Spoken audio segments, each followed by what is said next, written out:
तो नमस्कार दोस्तों, स्वागत है एक बार फिर से इस नए वीडियो में। उम्मीद करता हूँ आप सब बहुत बढ़िया होंगे। और आज के इस वीडियो में हम लोग बात करने जा रहे हैं फिजिक्स पे। और जैसे कि पता है कि बोर्ड्स के एग्ज़ाम आ चुके हैं, डेट आ गई हैं। अब यूपी बोर्ड्स की नहीं आई पर सीबीएसई आ गई है, ठीक है। और जनरली 15 तारीख से आपके एग्ज़ाम शुरू हैं और कोर जो आपका शुरू होगा वो 28 से शुरू हो जाएंगे, ठीक है। हम क्या पढ़ाएंगे?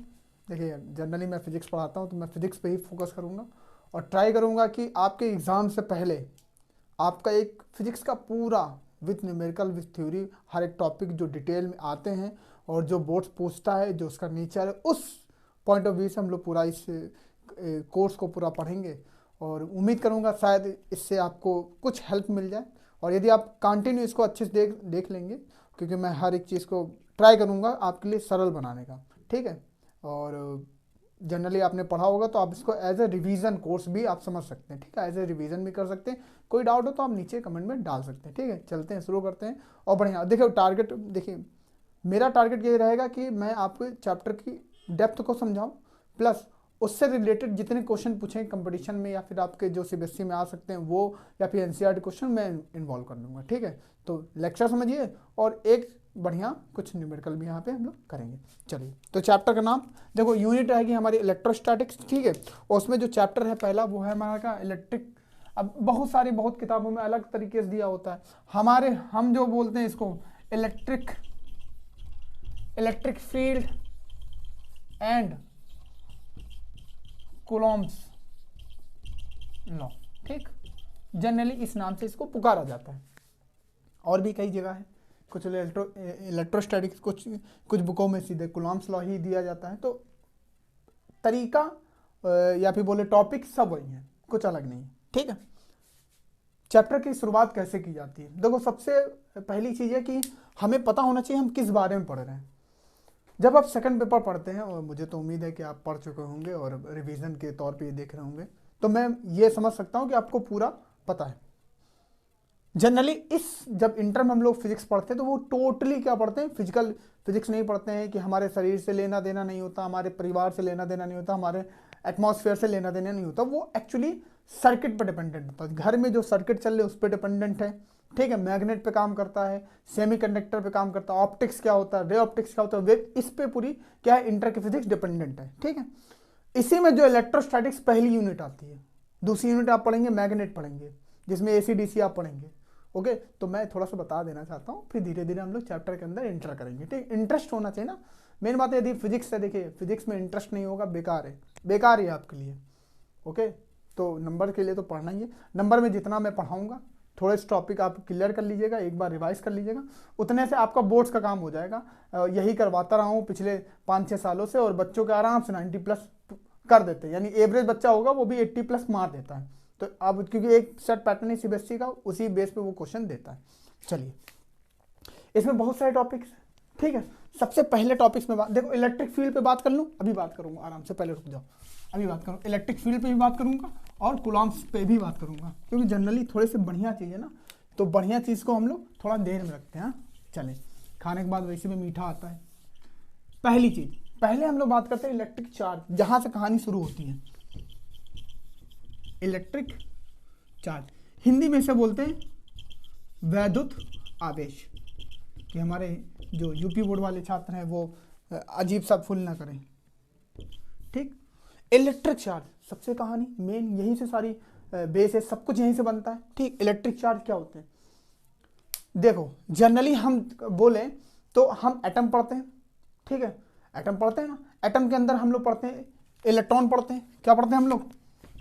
इलेक्ट्रॉन पढ़ते हैं, प्रोटॉन पढ़ते हैं और न्यूट्रॉन पढ़ते हैं, ठीक। 3 चीजें हम यहाँ पे पढ़ते हैं, बस यही है चार्ज, कुछ अलग नहीं है, यही है वो चार्ज, ठीक है। न्यूट्रॉन का तो मान लो, न्यूट्रॉन का तो अस्तित्व तो बहुत खतरे में रहता है हमेशा ही एटम के अंदर ही, वो तो बस ना के बराबर एक चुपचाप शांत में यानी साइड में बैठा रहता है। खेल तो ये दोनों करते हैं।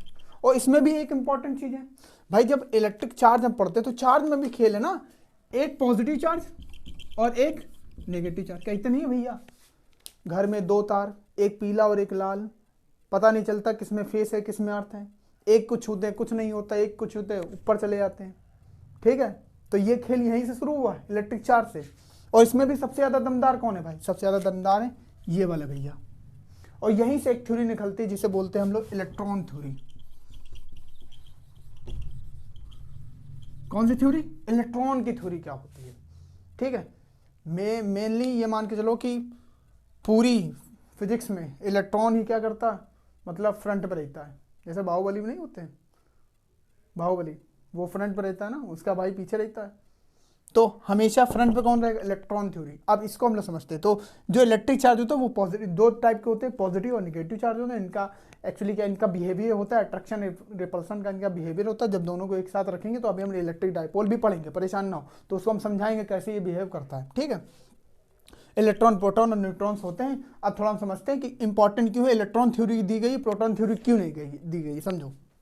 चले, उम्मीद करूंगा धीरे धीरे चीज़ें आपको समझ में आने लगेंगी। प्रयास करूंगा कि सारी चीज़ों को बांध दूँ, समय में जाए होता नहीं कि गुड़िया के एक जगह बांध दो तो चीज़ें दिमाग में अच्छे से चली जाती हैं। देखो इलेक्ट्रॉन थ्योरी, साइंटिस्ट ने बताया कि जो प्रोटॉन है, प्लस चार्ज है, वो सीधा सा बंदा है और वो कभी किसी को परेशान नहीं करता है, ठीक है, मान लिया। तो एटम ले लेते हैं, एक एटम जो अंदर क्या है, प्लस चार्ज है मान लेते हैं, ठीक है। यदि हम इसमें इलेक्ट्रॉन डालते हैं तो एटम क्या हो जाता है, निगेटिव चार्ज हो जाता है। एटम में क्या आ जाता है, निगेटिव चार्ज हो जाता है। तो एटम जो होता है वो इफेक्टिव हो जाता है, इफेक्ट हो जाता है, यानी उस पर प्रभाव पड़ता है। जब इलेक्ट्रॉन डालते हैं, यदि मान लेते हैं इलेक्ट्रॉन क्या कर देते हैं, निकाल लो, यदि इलेक्ट्रॉन क्या करें, यदि हम इसमें क्या कर रहे हैं, डाल रहे हैं, तो इफेक्ट पड़ रहा है, तो ये क्या हो जा रहा है, निगेटिव हो जा रहा है। पर जब इलेक्ट्रॉन इससे निकाल लेते हैं तो फर्क पड़ता है, फिर क्या हो जाएगा, ये पॉजिटिव हो जाएगा नहीं। जनरली प्लस चार्ज से कोई फर्क नहीं पड़ रहा है, वो तो विस्फोट कराने के लिए डाला रखा है भाई। आज से 2012 में देखा ना, कहा एक हवा उड़ी होगी कि यार दुनिया खत्म हो जाएगी, कुछ नहीं हो रहा था। इलेक्ट्रॉन प्रोटॉन को आपस में लड़ा रहे थे, वो एक नया पार्टिकल निकाल के लाए थे, गॉड पार्टिकल, ओके। तो कंफ्यूज ना होना भाई, सारा खेल यही का है। उसमें महान कौन है, इलेक्ट्रॉन, इसलिए इलेक्ट्रॉन थ्योरी बनाई गई, प्रोटॉन थ्योरी नहीं बनाई गई है। इलेक्ट्रॉन ही डोमिनेट करेगा हर एक इस पूरे चैप्टर में और आगे भी, ठीक है। तो ये होती है हमारी इलेक्ट्रॉन थ्योरी। बहुत बढ़िया कहा सर आपने, तो मजेदार चीज बता दी, ठीक। अब देखो समझो, इसका खेल आगे जाएगा कहां से, इसका ही खेल शुरू होता है एक चीज से, वो होता है इलेक्ट्रिक फील्ड, जिसे बोलते हैं हिंदी में वैद्युत क्षेत्र। अब भैया ये कौन सी बला है, देखो हमने तुमको बताया एक इलेक्ट्रॉन होगा और एक प्रोटॉन होगा, आपने कहा जी सर, तुम्हें दिखाई नहीं पड़ेगा, हमें भी दिखाई नहीं पड़ेगा, साइंटिस्टों को भी दिखाई नहीं पड़ा, उन्होंने इमेजिनेशन करी। अभी तक वो इलेक्ट्रॉन प्रोटॉन को बैलेंस नहीं कर पाए, यदि जिस दिन कर लेंगे मानते हैं कि हमने भगवान को पा लिया, और वो अभी पता नहीं कैसे होगा, वो बैलेंस फॉर्म में अभी नहीं मिला है, ठीक। तो वैद्युत क्षेत्र में पता चला कि यदि हम किसी भी चार्ज को ले जाते हैं, किसी भी चार्ज को यदि हम इलेक्ट्रिक फील्ड में क्या करेंगे, ले जाएंगे, तो यदि उस चार्ज में अट्रैक्शन या फिर रिपल्सन, दो चीजें, दोनों में से कोई एक चीज देखने को मिली, this is called a electric field. क्या है भाई इलेक्ट्रिक फील्ड? इलेक्ट्रिक फील्ड वो है कि यदि किसी इलेक्ट्रिक फील्ड में किसी चार्ज को इनफाइनाइट से किसी उस एरिया में लाते हो, उसमें अट्रैक्शन या फिर रिपल्सन महसूस होता है, फील होता है चार्ज के ऊपर, तो वो क्या हमारा कहलाता है, इलेक्ट्रिक फील्ड। चलो और अच्छे समझाते हैं। मान लेते हैं जिस रूम में मैं खड़ा हूँ, पानी भर देता हूँ और इसमें एक करंट का तार डाल देता हूँ। अभी पानी नहीं भरा है तो हमें कुछ फील नहीं हो रहा, सब बढ़िया आराम से घूम घाम रहा है, तो कोई दिक्कत नहीं। जैसे ही इसमें पानी भरूंगा, करंट डालूंगा, तो ये क्या फील हो जाएगी, इलेक्ट्रिक फील्ड हो जाएगी। अब यहाँ पर यदि मैं आऊँगा तो दो काम होंगे, या तो ये मुझे चिपका लेगा, या तो मुझे क्या रिपल्सन देगा, या तो मुझे दूर फेंक देगा, दो काम होंगे। तो हम लोग क्या कहेंगे, भाई इस फील्ड में मत जाना, क्योंकि यहाँ पर इलेक्ट्रिक फ्लो हो रही है, यानी धारा फ्लो हो रही है चारों तरफ, तो इस फील्ड में मत आना। ओके, समझ पा रहे हो कि नहीं समझ पा रहे हो? इसे कहते हैं इलेक्ट्रिक फील्ड। बहुत बढ़िया, ठीक। इसी से इलेक्ट्रिक फील्ड से ही एक चीज निकलती है, इंटेंसिटी ऑफ इलेक्ट्रिक फील्ड। क्या निकलती है? Intensity of electric field. बेटा इसको डिनोट करते हैं ई से। बहुत जगह इलेक्ट्रिक फील्ड को ई से डिनोट किया जाता है, बुकों में भी दिया जाता है इलेक्ट्रिक फील्ड, पर जनरली इसको इंटेंसिटी ऑफ इलेक्ट्रिक फील्ड बोला जाता है। इंटेंसिटी ऑफ इलेक्ट्रिक फील्ड क्या होता है? It is dependent on charge and force. It is dependent on charge and force. भाई ई इक्वल टू फॉर्मूला होता है एफ बाई क्यू। एक्चुअली यहाँ पर क्यू नहीं होता, क्यू नॉट होता है। अब कहोगे ये क्या होता है सर, हमने तो क्यों पढ़ा है? नहीं पढ़ा आपने, क्यू नॉट भी है, कोई मतलब आपने पाप नहीं किया है। यहाँ क्यू और यहाँ क्यू नॉट है। जनरली ये क्या होता है भाई समझो, देखो क्यू नॉट वो होता है जैसे कोविड हुआ, तो कोविड कहाँ से शुरू हुआ? चाइना से शुरू हुआ। किस परसेंट से शुरू हुआ? यदि वो 0% मिल जाए तो हम सबको आइडेंटिफाई कर लेंगे, पर वो मिलेगा नहीं, मिला ही नहीं, पता नहीं कौन निपट गया हो। तो जिस पे परीक्षण होता है, जिस पे क्या होता है? परीक्षण होता है। अब जैसे मान लो ये बल्ब जल रहा है, अब इस बल्ब को पता है ये 10 वोल्ट का, कैसे पता चला? बिकॉज इसके कारण, क्योंकि इस पे क्या किया? एक्सपेरिमेंट किया। इसको एक्सपेरिमेंटल चार्ज भी बोला जाता है, ठीक है। क्यू नॉट को एक्सपेरिमेंटल चार्ज भी बोलते हैं। और ये क्यों क्या? ये जनरली रैंडम वाला क्यों, ठीक, ये कहीं भी इस्तेमाल किया जाएगा। पर ये क्या है? Specify intensity of electric field force upon charge का रेशियो होता है। This is called intensity. Intensity क्या होती है भाई? इंटेंसिटी क्या होता है? यदि कोई चीज एक बार करो, 2 बार करो, और वही चीज का बार बार होती रहे, तो क्या हो? वो उसकी इंटेंसिटी कहलाती है कि भाई यार ये तो बड़ा इंटेंस है, बहुत तेज है, बहुत मतलब बहुत तेजी से काम करता है, वो होती है हमारी क्या? इंटेंसिटी, ठीक है। रेपिटेशन बोल सकते हैं, बहुत मतलब अभी और डीप इसको लेंथ और समझेंगे, पर थोड़ा सा धीरे से जल्दी टॉपिक के अंदर घुसे तो आपको भी मजा आएगी, है नहीं। तो इंटेंसिटी ऑफ इलेक्ट्रिक फील्ड ध्यान रखना भैया, इस टॉपिक को याद रखना। अभी इस पे और बात करेंगे, अभी ये कहानी खत्म नहीं हुई है। कहाँ सर आपने जब टॉपिक शुरू किया था तो आपने एक वर्ड का इस्तेमाल किया था, अट्रैक्शन और रिपल्सन। हाँ किया था भाई। आपने कहा सर हमने फोर्स तो पढ़ा है। हाँ पढ़ा है भाई, आपने पढ़ा, मैं नहीं पढ़ा, बचपन से ही पढ़ते चले। फोर्स क्या होता है? Force is defined as a push and pull on a object. यदि वो पुश या पुल में यदि उसका डाइवर्जन होता है, डिस्प्लेसमेंट डिस्टेंस यदि कुछ कवर करता है तो फोर्स इंप्लीमेंट हो रहा, नहीं तो फोर्स इंप्लीमेंट नहीं हो रहा, फोर्स को आइडेंटिफाई नहीं कर पाएंगे। बहुत बढ़िया। एटम में कैसे समझेंगे? क्योंकि हम तो उसे टच भी नहीं कर सकते, तो हम कैसे समझेंगे फोर्स कहाँ से आएगा? ये एक बड़ी समस्या सभी साइंटिस्ट के लिए कि भाई फोर्स कहाँ से लाए।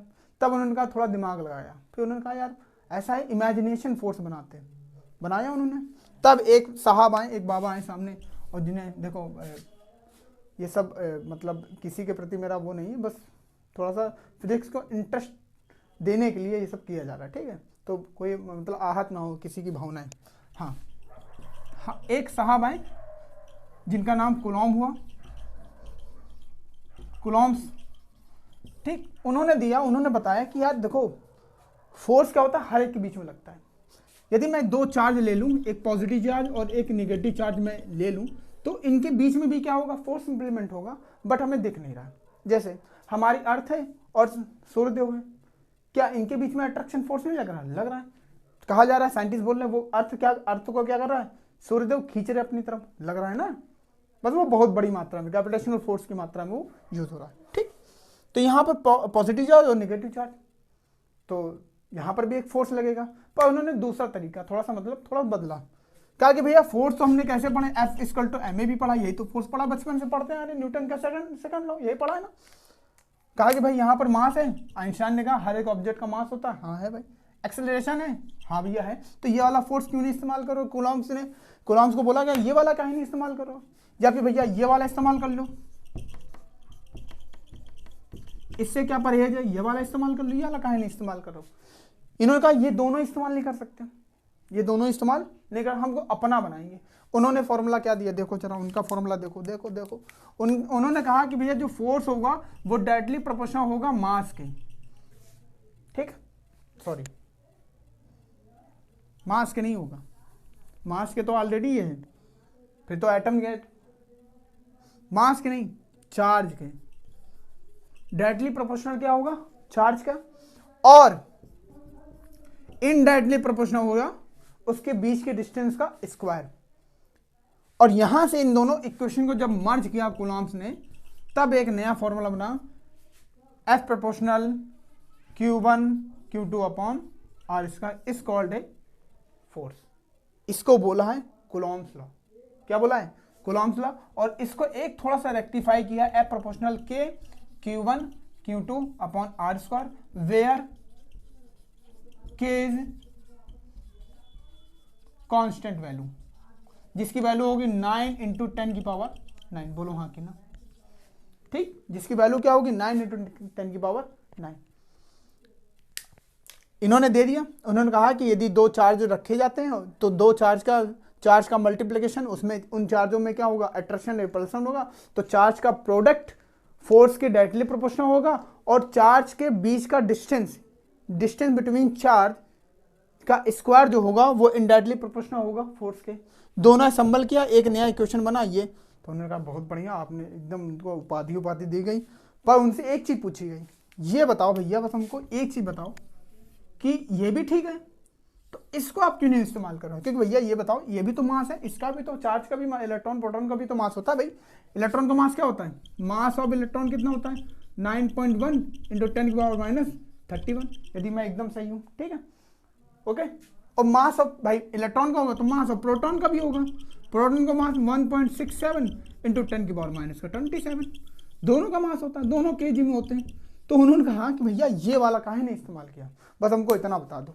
सोचे भाई ये वाला काहे नहीं इस्तेमाल किया, तो कूलॉम्स ने एक उत्तर दिया, केवल एक। उन्होंने कहा देखो ऐसा है, चार्ज के बीच में अट्रैक्शन और रिपल्सन दोनों लगेगा। बोला कैसे, कहता है मैग्नेट उठा लो, यदि सेम साइन वाले रखोगे तो वो उनके बीच में क्या होगा, रिपल्सन होगा, और यदि पॉजिटिव और निगेटिव रखोगे तो अट्रैक्शन होगा। उन्होंने कहा हाँ यार ये बात तो बहुत बढ़िया कहा। उन्होंने कहा ठीक है ग्रेविटेशनल फोर्स उठा लो। ग्रेविटेशनल फोर्स जब लगेगा, जब जी इंप्लीमेंट होता है, ये वाला जब फोर्स इंप्लीमेंट होगा, ये केवल क्या करेगा, अपनी ओर खींचेगा, अपने से दूर नहीं भगाएगा। जैसे अर्थ पे है तो अर्थ क्या कर रही है, हमें खींच रही है, अट्रैक्शन लगा रही है, रिपल्सन नहीं लगा रही है। और जब रिपल्सन नहीं लग रहा है तो ये जो फोर्स का फॉर्मूला ये हमारे लिए क्या है, यूजलेस है। सीधा आंसर, कहानी खत्म, पहली बार में। जय हिंद जय भारत। समझे कि नहीं, यहाँ पर कहानी खत्म। फिर से ये फॉर्मूला क्या होगा, इंप्लीमेंट। ये कहानी मेरी है, बस समझाने के लिए हो रहा, इस पे बहुत सारी रिसर्च करी गई है, उसके बाद ही ये इंप्लीमेंट हो। बट जो रीजन मैंने बताया दिस इज करेक्ट, रीजन सही है, बिकॉज ऑफ, क्योंकि ये जो ग्रेविटेशनल फोर्स होगा वो केवल क्या लगाएगा, अट्रैक्शन लगाएगा, रिपल्सन उसमें नहीं होता है। ठीक, उम्मीद करता हूँ ये सब आपने पढ़ा होगा, ये सब कोई नई बातें नहीं है। ठीक है, इसके आगे हम लोग थोड़ा सा डिस्कशन कर लेते हैं और आगे थोड़ा सा और समझते हैं। ठीक है, थोड़ा नोट करना चाहें, यदि हम नोट करना चाहें नोट कर सकते हैं, वो वैल्यू जरूर नोट कर लें। ठीक है, ये इंप्लीमेंट नहीं होता है क्योंकि इसमें मास और एक्सेलरेशन, अच्छा क्यों ये क्यों नहीं इंप्लीमेंट, भाई एक्सेलरेशन होता है, और एक्सेलरेशन आप जानते हैं, एक्सेलरेशन डिपेंडेंट ऑन वेलोसिटी, और यदि मास का वेलोसिटी यानी चार्ज का वेलोसिटी इंटरचेंज होगा, वो आइडेंटिफाई नहीं कर पाओगे, तो इसलिए वो वाला इंप्लीमेंट नहीं होता है। ठीक, हाँ ठीक। तो एक प्रश्न और पूछा गया इनसे, अभी उस पर भी डिस्कस करते, एक क्वेश्चन और पूछा गया, नोट कर लें। ठीक, नोट कर लिया होगा, पॉज कर लीजिए, पॉज करके अपना नोट कर लीजिए यदि करना है तो। ठीक है, क्योंकि आगे वाली जनरेशन वाली जब ये कोई वीडियो तब देख रहा होगा जब वो बेचारा इंटर में पहुंचेगा, अभी तो आप लोग एक्सपर्ट हैं, होशियार। ठीक, ओके, थोड़ा और बात करते हैं। अब इन्होंने कहा कि ठीक है भैया, आपने तो सीधा सीधा बता दिया कि दो यानी रखे जाएंगे तो चार्ज लग जाएगा और फोर्स इंप्लीमेंट हो जाएगा। अब उन्होंने कहा यदि मान लो चार्ज रैंडम रखे हो तो क्या उस पर इंप्लीमेंटेशन होगा ये, तब उन्होंने कहा हाँ क्यों नहीं होगा, लो भैया। तब इन्होंने दिया एक सुपर पोजीशन ऑफ फोर्स। ठीक, सुपर पोजीशन ऑफ फोर्स उन्होंने बताया कि यदि मान लो यहां पर एक चार्ज रखें, यहां पर एक चार्ज रखें, यहां पर एक चार्ज रखें, यहां एक चार्ज रखें, यहां एक चार्ज रखें, यहां एक चार्ज रखें, तो हर एक जगह क्या लगेगा, फोर्स इंप्लीमेंट होगा। यदि मैं यहाँ Q1 रखूँगा, यहाँ Q2 रखूँगा, आगे यहाँ पर कुछ रख दूंगा, और यहाँ पर मान लो कुछ रख दिया, यहाँ पर पोजीशन वो ले ली, तो यहाँ पर भी क्या होगा, इसका Q1 Q2, यहाँ Q2 रख दो, यहाँ मान लेते कितना Q3 धर दो, कुछ भी रख लो, यहाँ पर Qman ले लो, तो इतने सारे चार्ज होंगे। ठीक है, इतने सारे क्या होंगे, चार्ज होंगे, इनकी सुपर पोजीशन, इनको बोलते हैं चार्ज का सुपर पोजीशन। तो बेटा इसके यहाँ इस पर एक फोर्स इंप्लीमेंट होगा, वो कितना होगा, F2 और 3। ठीक, यहाँ Q1 Q2, तो यहाँ पर एक फोर्स होगा F12, यहाँ पर एक फोर्स इंप्लीमेंट होगा F2n। तो ऐसे क्या होगा, फोर्स इंप्लीमेंट होंगे। इनका फॉर्मूला भी फिर ऐसा ही होगा कि भाई Q1 dash Q2 dash Qn तक यहाँ पर इसका पोजीशन। फिर इससे एक वेक्टर फॉर्म मिलेगा, जाहिर सी बात इन दोनों के बीच के जो वेक्टर डिस्टेंस होगा वो कितना r21 वेक्टर होगा, इनके बीच का बेटा जो डिस्टेंस होगा वो rn वेक्टर होगा जैसे। ठीक है, अब जैसे मान लो यहाँ से कोई पोजीशन मान लेते हैं Q4 है, तो हम यहाँ पर Q4 ले लेते हैं और यहाँ पर जो हम डिस्टेंस लेंगे आर एन वो कितना होगा 4n ले लेंगे, और यहाँ का डिस्टेंस ऐसे ले लेंगे हम लोग आर वेक्टर 3 2। इस तरह से इसका एरिया वेक्टर भी लेके हम लोग चलेंगे। तो इसकी क्या होगी सुपरपोजिशन, फोर्स वही इंप्लीमेंट होगा, एफ इक्वल टू, फिर एफ इक्वल टू क्या होगा F1 plus F2 plus F3 and so on Fn तक ये जाएगा। बेटा F की वैल्यू कहाँ से आएंगी, वो आएगा कूलॉम्स लॉ, वो क्या होता है 1/4πε0 Q1 Q2 upon R square. ठीक, तो वहाँ से फिर क्या होगा 1 2 वाला चलेगा, तो यहाँ पर क्या होगा 2 1 वाला। ठीक, एक मिनट, यदि मैं डिस्टेंस क्या लूँगा 2 1 लूँगा तो वो एरिया वेक्टर भी जो वेक्टर होगा वो भी 2 1 होगा। फिर इसी प्रकार जब इसका इंप्लीमेंट करेंगे तो कितना होगा 1/4πε0 Q2 और Q3 और R2 3 और 2 और एरिया वेक्टर मान लेते हैं, ये जो वेक्टर होगा वो तुम्हारा कितना होगा 3 2 और एंड सो ऑन, यही सब चीज़ें आगे तक चलेंगी इनको असेंबल करके। तो इन्होंने इस चीज़ से उन्होंने ये दिखाया कि जब सुपरपोजिशन ऑफ फोर्स में इंप्लीमेंट करता हूँ तो वो हर एक चीज़ के लिए आइडेंटिफाई वही फोर्स इंप्लीमेंट होगा, फोर्स बदलेगा नहीं। ओके, कोई दिक्कत, कोई समस्या, कोई परेशानी नहीं। ठीक है, इतनी चीज़ें क्लियर है। इसी से एक रिलेटेड अभी हमें और भी है, लीनियर चार्ज डिस्ट्रीब्यूशन पे पढ़ना है, सरफेस चार्ज डिस्ट्रीब्यूशन पढ़ेंगे, वॉल्यूम चार्ज डिस्ट्रीब्यूशन पढ़ेंगे और समझेंगे कि लीनियर चार्ज सरफेस और वॉल्यूम यानी जो चार्ज डिस्ट्रीब्यूशन है वो कैसे बिहेव करता है, उसका क्या मोटो है। उससे पहले एक न्यूमेरिकल देखेंगे जो नीट का आया क्वेश्चन है। ठीक है, ओके, और उम्मीद करूँगा कि चीज़ें आपको समझ में आ रही होंगी।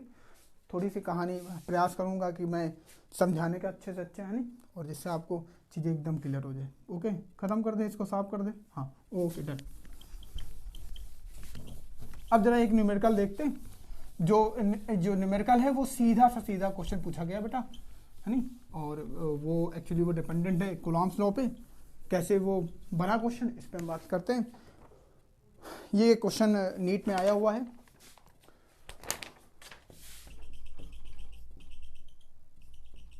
नीट 2017 का एक क्वेश्चन है बेटा, जहाँ देखें ध्यान से क्या बोलना चाहता है, और दो फोर्स का ये कॉम्बिनेशन है। सवाल को ध्यान सुने, मैं लिख देता हूँ सवाल तो ज़्यादा अच्छा रहेगा।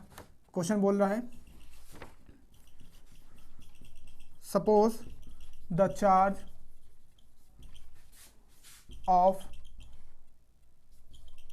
Proton and an electron differ slightly. One of them is minus का electron, other is E plus delta E.